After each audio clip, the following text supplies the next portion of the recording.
Hey guys, I'm Chris, And Mike. and welcome back to this week's No Limits, the Scot Harvath podcast. How you doing this week, Mike? Hey, I'm doing good. And I'm just curious, did you get a chance to hear either of the interviews with Andrews and Wilson that dropped on the No Limits Thriller podcast feed? I did. You have a way with interviews, Mike. I don't know. I'm a little jealous when I'm not on the interview, but you're really good. So you're definitely the engine that drives this podcast. I'm the tugboat, or I'm the car that you drag along. But yeah, no, that what I'm. So we were actually just talking before we started recording about we got to line up the next book we're going to read. And, we were talking, sort of saying, oh, we should go back to Savage Son. But I definitely want to hit one of those Andrews and Wilson books because I've only read the first Tier 1 book. Yeah, in the Dempsey series. And there's a new one in that series, Dempsey, for pre-order available now. But, dude, their other two series, in my opinion, even blow that out of the water. The Shepherd series and Sons of Valor. Glowing about the Shepherd series. Dude, absolutely. Don't even get me started. Sons of Valor. That episode just dropped recently. And guys, you know how we do the scorecard for the Brad Thor books here on the Brad Thor pod? You just went and got one off without me. I had to do a solo scorecard. Yeah, so Sons of Valor 2, the second book in the Sons of Valor series, it got high marks. I'm just going to put it that way. I went solo. I apologize to you, Chris. I said, I hope you don't mind. It's okay. It's okay. The book was so good. I had to pull out the scorecard because I was flirting with a perfect 50 out of 50 for that book. So if you want to hear what score I gave it, how highly I rated that one, there are spoilers though. So our Sons of Valor 2 episode with Andrews and Wilson, we go deep into spoilers, but man, do I recommend picking up Sons of Valor 1 and 2 by Brian Andrews and Jeff Wilson. Yep. So, yeah, we have a lot we have to figure out in the future, December. But today, we're back in Harvath land. And boy, do we have a book to talk about. I don't know about you, Mike, but I'm excited about this one. We're coming off a pretty powerful book. Oh, yeah. In Takedown. And, both me and you highly enjoyed it. We thought the first half it was riding high, and then the second half really kicked it into gear. And again, we're sort of going back to our roots where we're flying by the seat of our pants and only reading half the book. We're not flying by the seat of our pants. I jest, but I think I like this only reading the first half of the book, talking about it because one, we haven't read these in a long time. I actually read the Scot Harvath series first before I completed the Mid-Trap series. So like when we had started that podcast, I was way farther along in that one. So it's almost like I'm rereading these, but I mean they come back to me. But man, First Commandment, book number 6, Scot Harvath series. It's got pretty high ratings on both Goodreads and Amazon. 4.2 Goodreads, 4.7 on Amazon. And I don't know, what did you think about this book? Yeah, just like you, I actually am flying by the seat of my pants because you texted me, what do you want to cover? What chapter? And you're already up into the 70s. I'm like, I don't think I'm going to get much past 60, which is roughly the halfway point. So just a few hours ago, I only finished chapter 60. So that's all we're covering today. I liked it. I'm really happy actually about a few moves Brad is making. One of them is to pick up right with Tracy Hastings. I mean, yes. First couple of chapters, we're in the hospital. Her parents are there. And just, I feel Scott's pain. And I don't think Scot Harvath has been that emotional of a character yet, in that his relationships were somewhat fleeting. They kind of, he definitely didn't like losing, what was her name? Meg Cassidy. But when they moved on, it was like they're both professionals. They have a job to do. It's not really working out. And same with Claudia. And the same with Claudia. Right. So neither of those breakups, if you will, really pulled at your heartstrings, or he hasn't really suffered tragedy in that deep, visceral way that some of the other characters, that we read in thriller books have. So I think this book is really hitting on that personal edge And man, once we get into the attacks and the motivations behind the attacks, this book gets personal. And I think that's even one of the lines in the book is the villain wants to make it personal. And I think that's been missing in the Scot Harvath series. And this book is absolutely going into Scott's psyche and what he's going through. Yeah, and just to touch on like his relationship with Tracy, I feel like we actually got more book time, more page time with his relationship with both Claudia and Meg Cassidy than we have his relationship with Tracy. But I buy in to this relationship, and I feel for him way more with this relationship. Maybe it's because, although I did like Claudia as a character, but I did not like Meg as a character. Yeah, but I like Tracy, and I guess I feel for her story. I like the character development.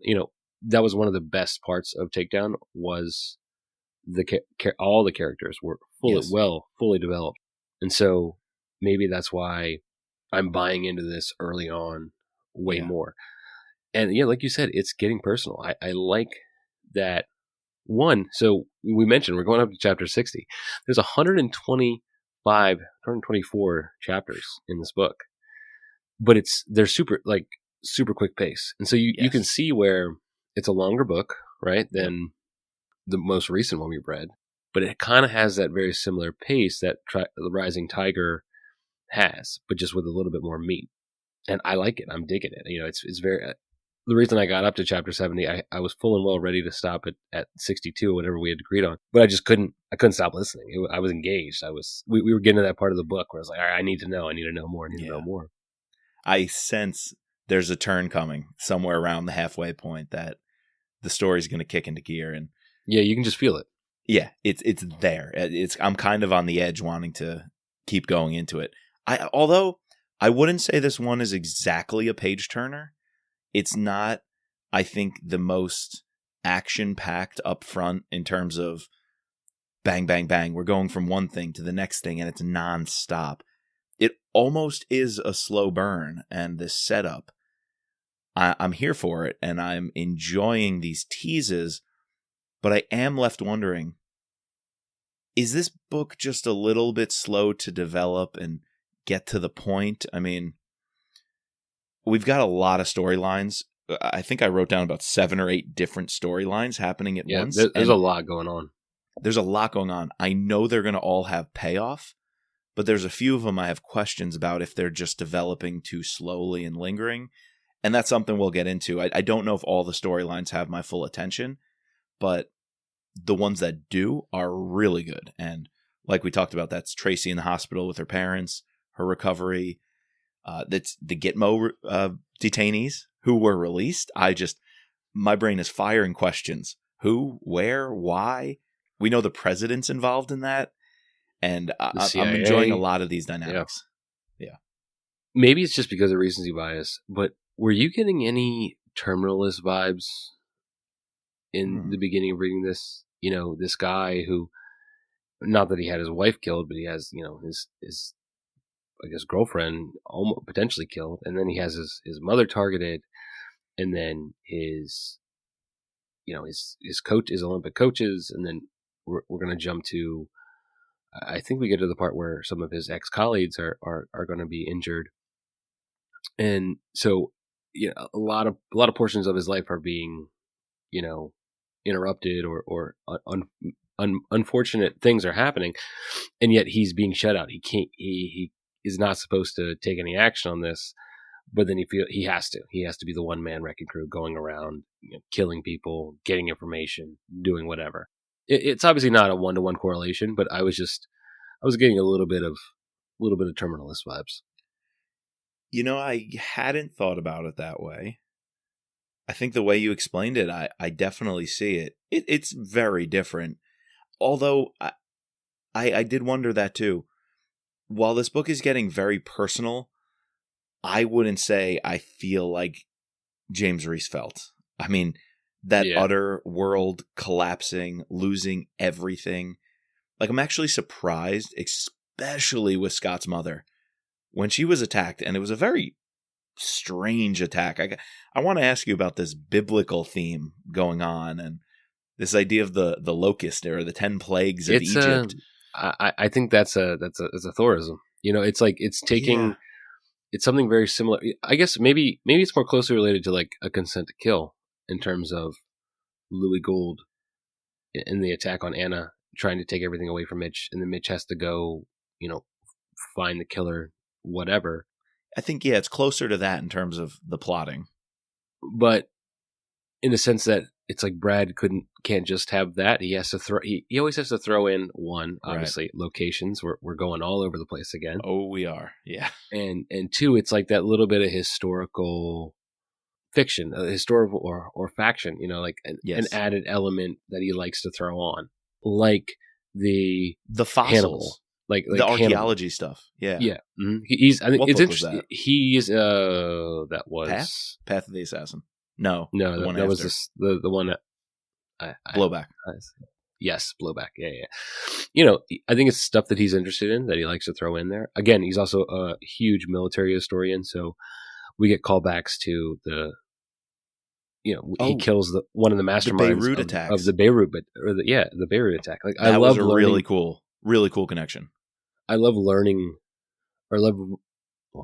obviously it's a very solemn event in history, but I like when these authors, I think Vince, Kyle, as well as Jack, put these things in there, and then it sort of piques your curiosity, and it forces you to maybe want to go look that up and read a little bit more about that, and get more in tune with your history, or military history, and I like that in my novels.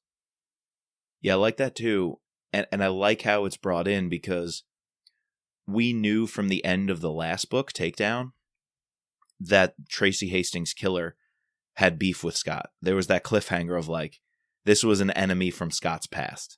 Right. And each of the attacks has that message. What is it? That which is taken by blood or something. What is that line? Has to be given in blood. Yeah. That taken in blood, that which was taken in blood will be given back in blood. And so I think that theme, I'm kind of wondering, who is this person from his past? How does it connect? And what did he do? And towards the halfway point of this book, we get the reveal that Scot took out one of the masterminds of the Beirut attack on the Marines. And now the handler who handled the bomb maker is the guy Scot has to track down because he's using the same alias that the guy he killed was using. And so he knows it's a handler recycling the alias. I like how the historical connection isn't there just to teach the reader something. I think that's important and I like it. But it's teaching the reader something while it's also informing Scott's battle with the villain. So it's not just this tidbit we'll throw out there. It's a tidbit in Scott's life. It's not external to the plot. Right. And I think that, we're meant to believe that, maybe this handler, because we know that our assassin, this Philippe Roussard, has a handler. So we're meant to believe, maybe this guy was running both the Syrian that Scott ends up killing, as well as Roussard. But then immediately right after that, we find out that, no, there's actually another handler. So it's like there's these little like mysteries, like you said, these plot lines that are trying to grab you. And I would agree that like some of them are like the whole Baltimore reporter thing. Like I don't know where that's going. I mean, I guess I kind of can see where that's going. Like it's something that the president is involved with, but the payoff has to be there for that one. Yeah, that's what I meant. So.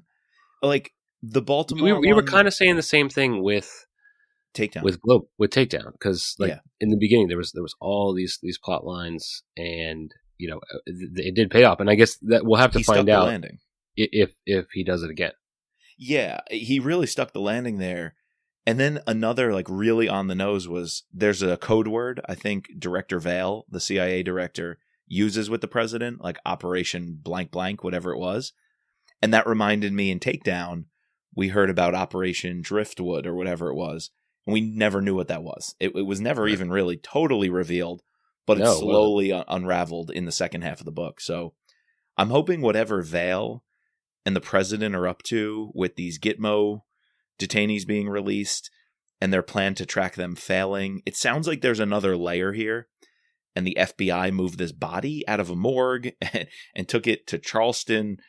It's so confusing. It's like this reporter's on the beat. And so I'm hoping whatever this reporter and this SWAT guy are uncovering about the police moving this body, it was a police involved shooting, yet the body is moved. And I don't get it. I'm lost with that. And I know Brad's going to give us the payoff. I just don't like being stuck in the middle, if I'm being honest with you, because that storyline it hasn't got me yet. It hasn't hooked me. It'll be there. Yeah. So I want to circle back to something I think you were starting to say about, the attack on his mom. Maybe I'm the gun. So we have the attack on Tracy, and at the end of the last book, we were meant to believe that maybe Nicholas was involved, or like I guess Scott more so thinks that maybe Nicholas is involved because of this dog that was dropped off. Yeah. We as the reader knew that it was someone else. And in the beginning of this novel, Scott, has to tango with the troll, with some help from chat room with Valhalla. Like the Valhalla scenes with Tim Finney and in the Sargasso facility, like all that stuff was pretty cool. Like just like describing it, because like this was also cool. This was something that he brought up before in the last book. How Scott was thinking about going to take a job at this place, and then boom, in the next novel, we get to go to this place. It's not something that was just touched on, and we never get to hear about it again. I really, really like that. So both that and the book picking up with Tracy in the hospital and the shooting, it's connecting the two books, and I think this is the first time we've seen Brad really draw that deep a connection between the books. And then Valhalla, we knew Scott was talking about getting out. He has friends there who started this training facility. And just even going there, it was some of my favorite writing in this book. He and Finney and the crew taking care of one another, looking out for each other. It's starting to show a little bit of that team mentality that I've been missing. Scott and his boys. And it's just a lot of fun. And then when he goes into that chat room, I was on edge. I was like, this is the meeting. This is the troll and Scott meeting, the clash of minds. They're going to play this game back and forth. And in the meantime, they're kind of allies. I think where we're left here is that Scott's pissed because he's interrogating one of the terrorists who tells him there were 5 Gitmo detainees released. The troll only gave him the names of 4, which we know the troll withheld the other on purpose. And I just think the way the two are on a collision course, but it's also an amicable collision course, if you will, where they have to work together. Yeah, and we know that they are going to work together in the future. So we know their relationship in the future. I'm really enjoying watching that play out. Right now, just in a chat room, but they did have a phone call as well. So they actually got to hear each other's voices. And I love that these steps are being taken and they're happening with Tim Finney and crew. I just am having a lot of fun with that storyline. Yeah, I actually thought about this as I was reading that. You can see the beginning forming, even though we haven't even met the Carlton group. But you can see like maybe Brad's like thinking of like how I want to place him back in a team. I've taken him away from the Secret Service. He's been kind of on this, solo journey with just him and Gary as his handler, but I want to involve a team again. I like how Scott plays nice with like these secondary characters. We saw it in the last book when you have interesting buddies come together. Scott does play well alone, but then I like the dynamic that he can play off of some of the people. Yeah, and there's actually another layer here that, oh my God, when I saw this coming, I was really, really upset. It's almost a tertiary character. It's almost like a 3rd and a 4th level character. Kate Palmer. Yeah. When I heard about her and her name came up, walking with Carolyn, who I think was in the last book. I think Carolyn was the one that Chuck Anderson pulled in to and she's the one that Scott calls at the beginning of the book to talk to the president. Yep. Scott calls her to pull in a favor to connect him to the president. So Carolyn's like this 4th tier. And I would say Kate Palmer is like a 3rd tier character because she's been around since Lions of Lucerne, I think. She was on the Secret Service team in the mountains on the ski trip. Yeah, she was the reason that he knew about the chocolate, right? Yes, yes, yes, yes. And I loved those dynamics. So when I knew she was about to die, and when they saw that dark man and said he almost looks Italian, and then he pretended to be Italian, I'm like, no, that's how he was described earlier. The assassin. He can blend in looking Italian with his dark skin. I'm like, oh no. I knew she was dead. I was so disappointed in it. And then I knew this book is taking out Scott's friends. He doesn't even know about this one yet, where I left off. So I'm like, he just found out about the ski team, which his coaches were his old ski partners, which is tying back to his backstory. I really, really am in awe of how Brad is tugging on these loose ends, these little bits that he dropped throughout the first 4 or 5 books. And they're really coming home and affecting Scott in personal ways. I'm having a lot of fun with that. I don't think she's dead. Oh, that's right. Right. So if we go through he's going through the plagues in order, and so I think he said the next one would be boils. So I think because it's on the skin, I think it has something. She might be dead. I can't remember. No, you're right. That chapter ends with her life will never be the same after she rubbed the perfume on herself. So yeah, right. You're right. I think she's going to survive, but take some really bad damage. But when we were going to Utah, I thought for sure, like I could, because I can't remember if we ever see like Skip Trawick and the other like doctor ever again. So I was wondering if he was going to die. It ended up being his coaches. So the whole time I'm thinking, I'm like, oh no, fuck! Like, is this when we lose like Trawick and the other guy from Lions and the next book? I haven't thought about them yet. How dare you do that to me? I was like, no, they're not going to go after those guys.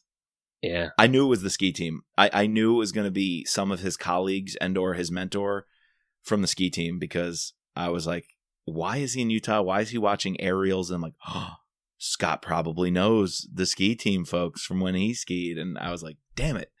They got me again. The one that was interesting was his mother's death, because, you know, while we said it's getting a little more personal, I felt that like when Scott was there, it was the writing was a little cold. Agreed. Maybe he just doesn't have the best relationship with his mom. Although it doesn't like seem like that relationship is strained. It just like it didn't hit as hard as, you know, Scott in the hospital with Tracy. And you know, maybe he's having trouble because he is dealing with Tracy as well. But it read a little cold to me. And I thought that maybe that's where you were going earlier when you brought it up. No, that's 100% where I was going earlier. I'm like, my first reaction, I think it was Gary who drops that it was Maureen, his mom, and tells him over the phone about that, if I'm not mistaken. I was ready for him to just go fucking ape shit. I thought we were going to see Scot Harvath lose his damn mind when they go after his mother. And it was kind of a tempered response. It was almost a solemn response. I don't think he really had that. Like I wanted to see him literally rip doors off of walls and throw desks. And, you know, because I think a lot of us might, you know, we'd have a lot of grief, but we'd have a whole lot of anger if it gets that personal. And I don't know if I see that fire burning in Scott, you know, on the page, how it's written. Maybe he's overwhelmed. Maybe he's more in control of himself as an operator, but I just thought it would be natural to see a little more rage. Or maybe that's why he has all his interrogation techniques once he's hunting down guys in Mexico and in Jordan. So maybe him just, you know, using a power drill to screw into a guy's knee or insert pepper spray into his wife's ear. A terrorist wife's ear canal. Maybe that's his version of super rage, but I wanted to see a little more. You're right. It was cold. Yeah. You know, one, I guess to his credit, she's not dead. So I guess maybe it'd be different if he had killed her. And two, I think maybe he's just in shock because he's processing Tracy being in a coma, now his mother. What the hell next is going to happen? The president won't let me do anything. Because, you know, his rage, like you said, his rage does come out later. Like the interrogation with Palmera, which I want to get to that because that's we eventually find out what happened there. But in reading that scene, I was so confused. I actually texted you and I was like, wait, what the fuck happened with this? And you were like, oh, I hadn't got there yet. Let me get there. And I read it, or I listened to it like 4 times, and I still didn't quite understand how he died. And then eventually maybe that's just another one of those, as this is more of a mystery novel, techniques that Brad was trying to do to make you not fully understand the situation during it. Yeah, I want to get to Mexico. And the way the Mexico storyline culminates, it was strange. So you had said, hey, how does this guy die? What happens with him? And I was like, I haven't gotten there. So when I read it, let me see if I get it or if I'm confused too. And then I read it and I said, wait, what? I was like, I am just as confused as you. Yeah, so he's got this guy tied up and he's going after this one because he's one of the terrorists with his name on the list from the Troll, who was released from Gitmo. Turns out he's in Mexico. And he's in Mexico, right. Which they is had like blood closest to transfusions. Coronado. Yeah.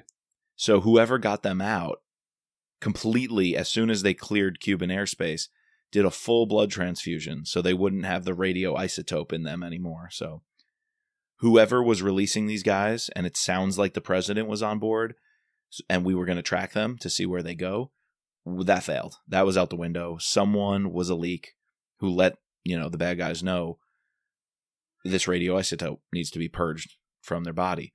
So Scott follows this guy into Querétaro. And dude, the first thing, do you remember this story in Mexico?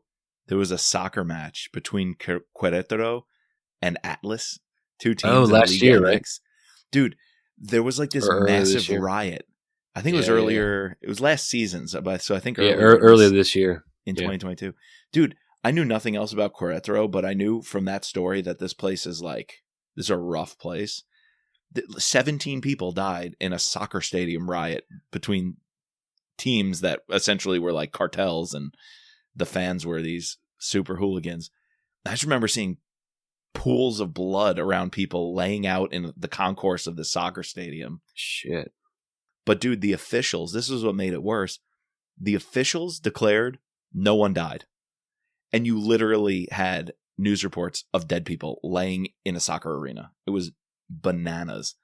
And the official reports out of Mexico and the local authorities was no one died, a couple of injuries.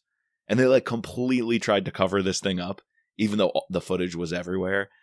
And there was just another layer of corruption. Apparently the police locked the stadium in.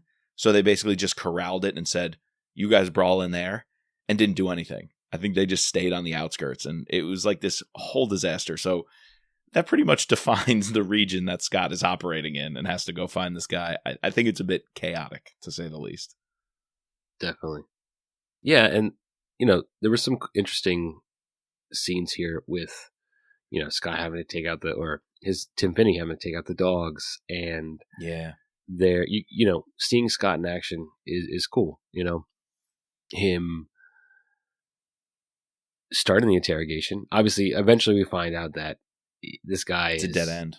It's a dead end, and 2, he sort of draws Scott in, headbutts him, runs out the window, and when he runs out the front door, whatever, and then gets hit by a taxi and dies. And I liked how Scott took his boots, and we find out the reason he took his boots, the boots were like, he wanted to get rid of those fucking boots because they were. It had something to do with they're from the tongues of the soldiers he killed. Yeah. Oh my! He took the tongues of all the Americans that he murdered, brought them to a leather. What do you call it? A leather worker, not a cobbler, but what's the word blacksmith? For a leather worker? Is it blacksmith? No. We gotta look this one up. I gotta look this one up. What do you call a leather worker? What is a leather worker called? A saddler? Cobbler? Shoe? Oh yeah, well it is a cobbler because he's making the boots out of it. Yeah. A tanner. That's the word I was looking for. Yeah, I was looking for a tanner.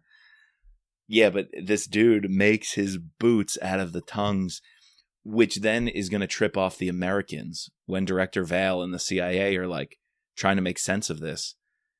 And the president wants to know if Scott is responsible because he told them to stand down. Well, they know Scott's responsible because he took the boots. And that's a symbol of, you fucked with America. I'm coming for you. And so now the president. Okay, let me ask you this. Not to move away from Mexico. I think that scene was good. I think you're right. It wrapped up. I wouldn't have known that this guy headbutted Scot. Like, Scot just blacks out. Like, he says there was like a crack of like wood. It sounded like wood splitting, like this massive crack. And then all of a sudden the guy's out the window and gets hit by a taxi. I was like, Yeah, and he hears tire squeals. So I was like, wait, Yeah. did a car just run through the fuck? This is how, when I I thought it read went it, through the house. I thought a car went through the house and took him out while Scott was interrogating him in a chair. That's And I what was I like, thought. holy shit, what the fuck? Out of nowhere, I was like, who drove this car into the house? And it made no sense. Yeah. Okay. So maybe that is just one of those, it didn't work, move on. Because I still don't get that scene. It was very chaotic and strange. But what was the point I was going to make? Okay. All this leads to the president having to be a bit more aggressive in getting Scott to stand down. Now, I know Brad likes taking us on a journey, and he is the master, and this will wrap up in a way that I'm okay with. But right now, I'm kind of pissed at Rutledge. Oh, me too. Me too. How is Rutledge expecting Scott to be sidelined? How is he not giving him any more than, you got to trust me? It's best for the country. Scott deserves way more. And just a few chapters ago, in the end of Takedown, the president gave him the house and was like, we owe you such a debt of gratitude. This is just a small way of saying thank you for your service. And here we have the president sidelining him. And what I think is building to the president actually putting out a hit on Scott when he won't stay out of the picture. I'm like, is that where this is building to? Does the president actually want to remove Scot Harvath? And to me, that might be an unforgivable if that's what's going on. And I'm just in the dark, maybe, not having finished the rest of the book. But a big question I'm taking into the second half next week when we talk, is President Rutledge stooping to a new low? Is he going to be forgivable for what he's doing here? I don't know what's going on. Well, essentially, he said that he's committing treason and that this Omega team, CIA operatives, is sent to kill him dead or alive. Dead or alive. Dude, I don't know if that sits well with me. So that's where I was also getting Terminalist vibes, where the SEAL team is sent in to take out another SEAL, dead or alive. But also it harkens back to I'm blanking on the Mitrap novel, where I believe, yeah, I always get the president's messed up. Alexander. I think it was Alexander. He had to take out a hit on Rap. Yeah. Had to take out a hit on But Rap. He was forced to. That was a little different. He was forced to. Yeah. He didn't want to, though. To me, that's the difference. If I recall, Alexander was a situation where he was able to essentially tell Rap, the American government's going to have to come after you with all of its might, but hide, lay low, just let it pass. And even Rap and Kennedy, I think, realized America had to posture that way. I think it was something with the Pakistanis and nukes or whatever. And people had thought Rap was the bad guy. And while Irene worked to clear his name, everyone agreed, we just have to do this and say America's doing this. I thought for Alexander, that's like a give him a pass, doing what he had to do. Rutledge, it seems to indicate that there's some shady stuff going on. And the fact that he says Scott committed treason, sends a CIA paramilitary team after him, to me, that's a whole nother level. Yeah. And he actually intends to kill him, as far as we know so far. It's almost like, why wouldn't you just read Scott in? Especially Correct. when you now that you know we're three, because that's after the third attack, right? Mm-hmm. That it's easy to connect that. All right, first they go after Tracy, then they go after Scott's mom, and now they're going after his old teammates. Scott's going to be involved with this, till the end. This guy's going after Scott. So why wouldn't you want to have Scott involved and use him as bait? Draw this guy out. There's got to be something. There has to be. If you have to read him in on it and be like, all right, once I tell you this, you may think differently of me, because that is one of the biggest things. We don't negotiate with terrorists. So why did we release these 5 guys? What the fuck would have scared Rutledge so much that he risked putting, and these aren't just your run of the mill They're bad prisoners. dudes. They're bad hombres. These are They're bad hombres.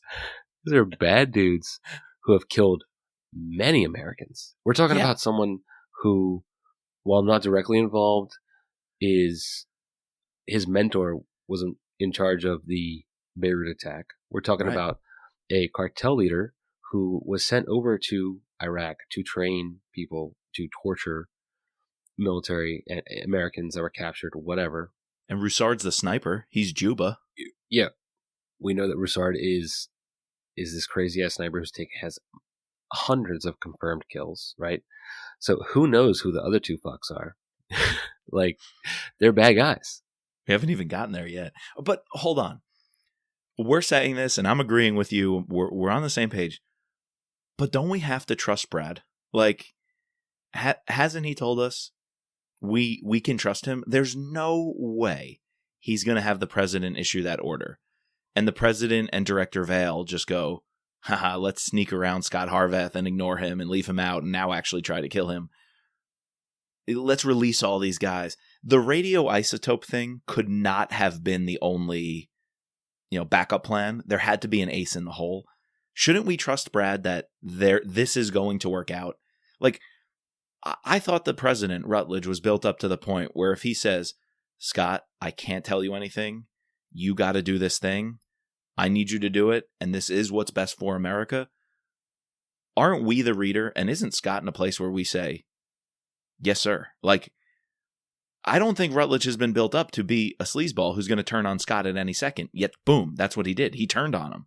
So there's got to be something deeper. There's got to be a payoff here. And if there isn't, I'm going to be pretty disappointed in this book, to be honest with you. If that payoff isn't there. Yeah, I think that would be the biggest disappointment if whatever the terrorists are threatening is not. It has to be fucking catastrophic. It has to be something that would force Rutledge to go out of character. Something that we've seen him now. He owes Scott his life. Exactly. He owes Scott his daughter's life, like multiple times. Yeah. He owes Scott saving the entire United States, being saved from a nuclear bomb that was literally on the doorsteps of the Potomac River, Yeah. So the fact that you have this American hero who, he doesn't like to play by the rules all the time, but which American hero doesn't? You're going to turn on him like that? It has to pay off. It does. But we'll see. We'll see. It doesn't have to be an attack. I'm not saying Rutledge has to be kind of threatened or blackmailed here into why he's making these decisions. But somehow, and I don't see it, and again, this is why we trust in Brad, I don't see it, but somehow Scott finding these 5 terrorists and spooking them or killing them or interrogating them is going to unravel a plan that is actually going to be ultimately good for, our intelligence apparatus. So I just don't know what that is. Like, why is it that Scott not tracking these guys, Scott letting all of his close friends, family, and everything he loves crumble, and you still continue to tell him, don't do anything about it? What can be the greater play? Like, not, I'm scared they're going to attack us if Scott does something, but what possibly could Rutledge and Vale be doing that says there's a greater play than you going after these guys and stopping these attacks? I don't see a move there. Well, what were they doing in Takedown with gathering all that information? It's that they wouldn't tell Scott about that either. Someone almost killed freaking Gary Lawler over it, right? He killed his teammate because he was going to expose it, so yeah, it's probably the biggest question that we have going into the second half. Yeah. Is it the troll? And is the troll going to be the one? Is he going to be the one to put the pieces together? I feel like right now that's what it's seeming like. There's obviously a connection between him and the 5th name on the list. Yeah. Why else would he not tell Scott about this 5th name? Yeah. Because the troll instinctively probably knows that this 5th name is the one who is doing this. So, like, why is he stringing Scott along?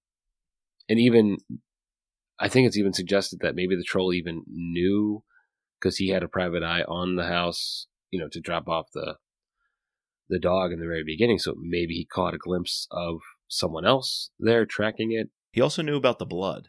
The troll was the one to fill in Scot all about the isotope was in the lamb's blood. It was also on traces of the blood left on your mother after her attack.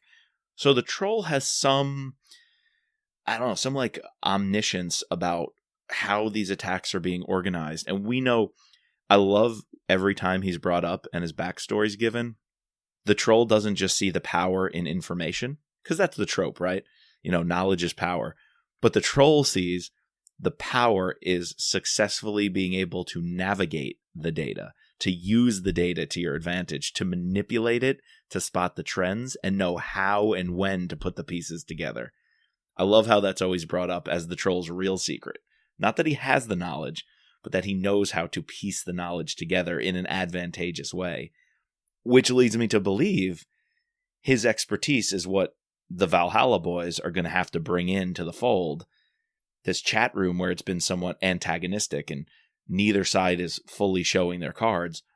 I feel like once the troll and Scot and Valhalla show all their cards, that's when they can stand up to the president and Vale and say, bro, we got to be in this together because we know these things. Nobody knows what the thing, and do the things relate to the FBI Charleston body snatching out of the morgue thing, the fake evidence. Right. It's got to relate to that somehow. So yeah, lots of mysteries going on here. Yeah, this one's reading more like a mystery novel. Like it's very. Maybe that's why I was gripped with the page turner. Yeah. I guess the last thing that we really haven't talked about is Scot's time in Jordan. Yeah. I guess we touched on the gruesome interrogation scene. This is probably the best, rage we see come out of Scot, and I really only set action piece, if you want to call it action in terms of the, how he goes about going to the house, taking down the handler, drawing in Najib, and then obviously brutally drilling into his kneecaps with a drill. What did you think about this scene? I think I liked it, and the cool interrogation, the actual physical stuff was good. Like the kneecap drilling, and like it was good. But my favorite part of the setup was how he drew Najib out. To me, that's the kind of thriller that I love. Because Scot takes the mom, I think, and the son or daughter hostage, and he's threatening like he's going to hurt them. But all he's really trying to do is put pressure on Altal, the old man, who is dying of cancer. Put pressure on him to say, bring in Najib, who you're handling, who you gave this code name to. I think it was Suleiman, who I know, that was the same code name you used for someone I killed. So I know you're involved in this. Get Najib here. And the way they do it is he convinces them to call Najib, and the wife says, Altal is dying. The old man's dying. You have to come pray with him one last time. And so I really liked kind of that, what would you call it? I guess it's like subterfuge. Spycraft. Yeah, Spycraft, subterfuge. And that draws him in. And that's when he gets him to interrogate. So I'm having a lot of fun with that. Almost like you're reading an old school spy novel there before we even get into the action stuff. But I would say you mentioned a set action piece.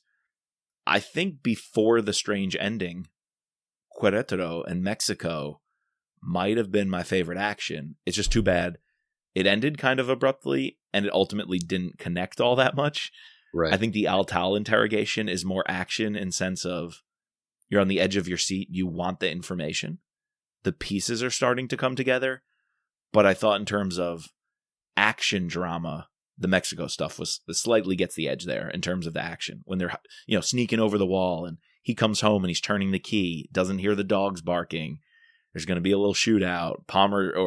Finney jumps over the fence and saves his bacon, in a fight. So from the dogs, I think I like that action a bit more. So what would you say there's a lot of these different pieces. What's your favorite storyline that you're tracing, whether it's one for action or one for pure storytelling and mystery? What's like your favorite place or storyline? We should do places too. We got to do traveling heavy, the travel guide here. So What's your favorite place we've been to and your favorite scene that's developing so far in the first half? My favorite scene is it's got to be how the plagues are going to be doled out going forward. I'm digging the Roussard stuff, and I think maybe second is seeing Scott being more like a spy, or going through this interrogation, this very procedural cop like pathway, leveraging all of his friends, leveraging the troll to try to draw out and find information. So I really want to know how Juba and Scott connect. That's probably my biggest question that I want to know answered like immediately. And my favorite place that we've been to, it's probably Valhalla. Going to Colorado. Just Yes. the description of the scene, the security, the area, how these guys have everything down to a T. The description of like when they go deep into where like people are actually doing work, and like they have these customized like windows that are VR, and I guess not like virtual reality, but like they can pick whatever scene they want. It's the attention to detail there, and just I really enjoyed that. Yeah, I think I'll agree. Loving the Valhalla stuff in terms of character development and bringing us into Scot Harvath's world. And so I love that. I'm surprised you said the plague stuff. The plague stuff isn't really landing for me just yet. I mean, the ink on the eyes, the locusts and whatnot. I'm just like, it's like, what was the book? Was it Terminalist? I don't know if it was Jack Hart. There's one book. No, maybe it wasn't. I don't remember what it was, but there's like it was Chris Howdy. There's a Chris Howdy book where one of the characters is like some Catholic extremist, and he like says the Lord's Prayer before he kills or something. And I'm just like, it didn't really fit. It was almost there to kind of make this deep message about spirituality and how it's a motivation for a character before an op. And it just like fell flat, and you ultimately didn't need it at all. I almost feel that way about the plagues. Unless Roussard and whoever else is doing this has some deep reason in their history for making it biblical, I don't necessarily know why we need the biblical themes to the attack. I mean, if Scot Harvath was set up as a person of the book, and so using this against him would completely demoralize him, not just in a personal family way, but on a spiritual way, I think that could be profound. But that has not been established. I mean, maybe you're trying to get at Islamic radicalism, using, quote, our own playbook, the Judeo-Christian text as the playbook to get at you.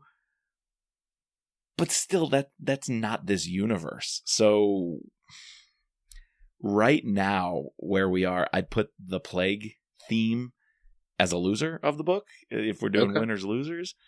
Again, I'm hoping it pays off. I think it could end up being cool. But right now, I just feel like it's forced. No? Am I off with that reading? No, it's personal opinion. I don't know. It's probably my I love the Dan Brown novels. So true. It's that's coming out here, and I'm digging that it's in my combining the two genres I enjoy. Well, to give it a winner before we sign off here, because I got to start reading part 2 here. There is a quote I have, since I haven't done that very much today. And there were only 2 quotes that I jotted down while reading the first book.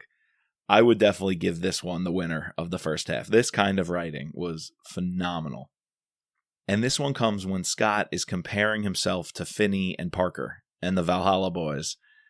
And he's kind of thinking, I don't want them super involved, because while they're helpful and I appreciate everything, I can't have them be the ones to pull the trigger, to get their hands dirty. It's not their fight, They've brought themselves into the fight as friends, as allies, but it's not their fight in the end. And so he's thinking about, when I got to kill a guy, and I'm going to go into Mexico and I'm going to do the dirty work, like, I don't want them being super hands-on. But when it comes to Scott, Brad writes, quote, that said, when it came time to do the deed, Harvath didn't often need a lot of convincing. He could tell just by looking at most people what kind of men or women they were. Maybe it was his Secret Service training.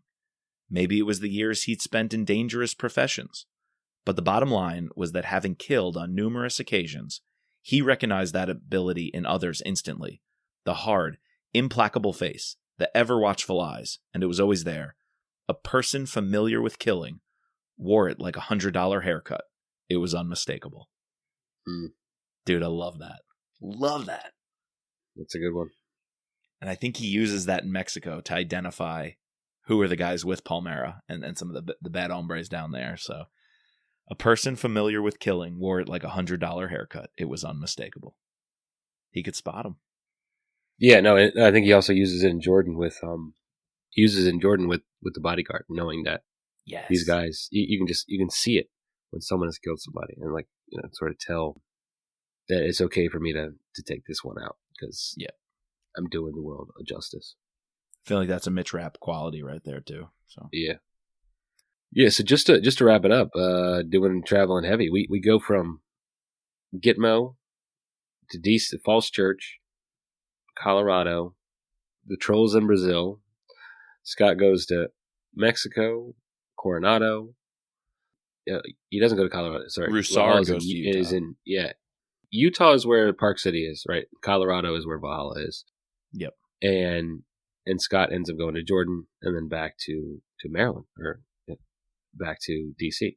So yeah, we didn't talk about it, but the islands in I can't say it, but in Brazil, I looked when I was reading about that. I looked them up. It'd be nice to have one of those little private islands down there. Yo, pretty nice spots. Yeah. Yo, that plus the Troll's house in the Scottish Highlands on that, I guess, I don't know if it's on the Highlands, but it's on a lake or on a river. It's an island. The Troll's got some nice setups. He's got some nice digs. I feel like those are places Brad would want to stay, you know?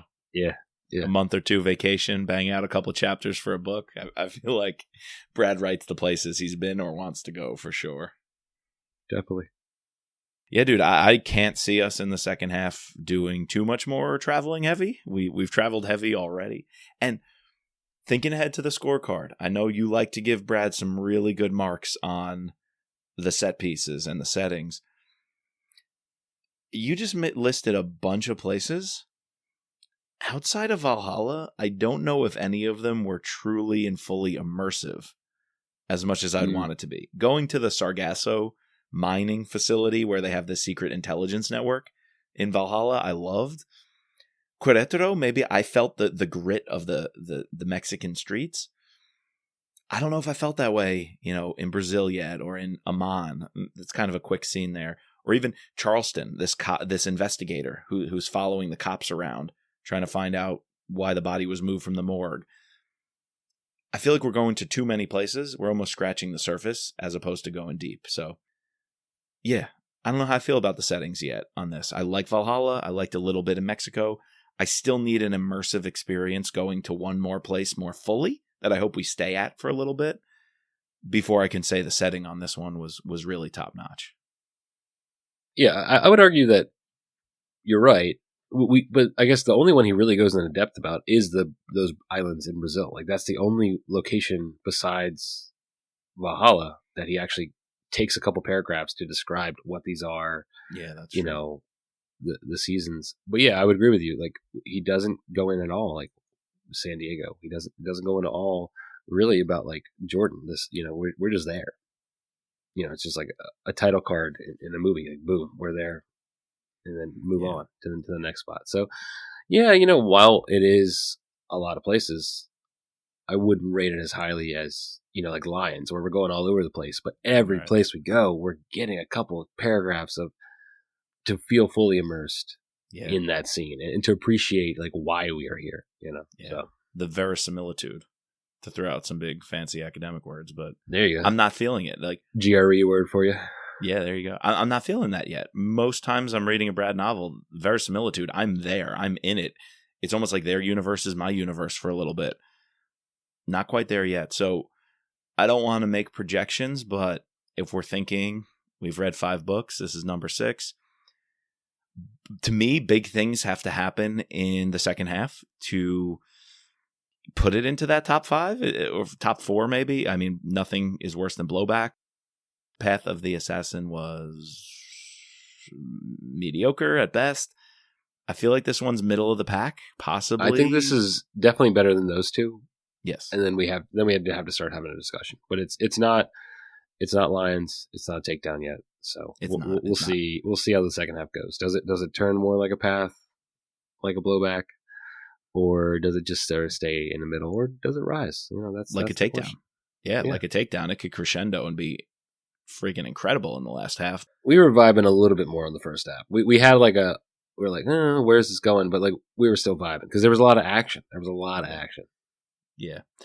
This one, not vibing as much, and there's not a lot of action. So we got to see. We got to see what happens. Yep. Cool. All right, guys. Next time we'll be concluding our talk of First Commandment, Part 2. Again, we need to thank our patrons, including our special operator, Sherry App, our special agents, Daryl, Kevin, George, Matt, Dawn, Dennis, Peggy, Catherine, Ray, Bridget, Jeff, Mark, and Rod. Please subscribe, rate, and review using your favorite podcasting platform. You can find us online at thrillerpod.com or on Twitter and Instagram at thrillerpodcast. And I got to do this one more time. In the words of Bullet Bob, keep doing what you're doing.